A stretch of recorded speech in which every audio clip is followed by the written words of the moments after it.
Hello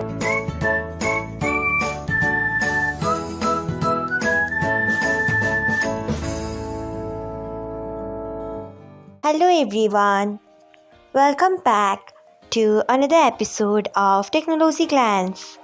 Today, in this video, I am going to guide you through how you can search in conversation on Messenger.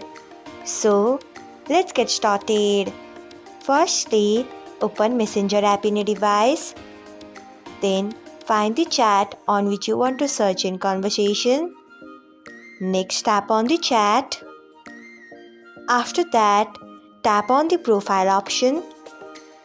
Next, you can see the option of search in conversation. Tap on it.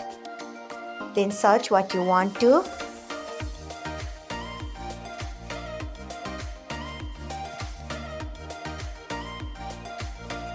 So, this is how you can search in conversation on Messenger. Thanks for watching. If you found this guide helpful, we would love it if you hit the thumbs up button below. We upload great new tech tutorials like this one every day.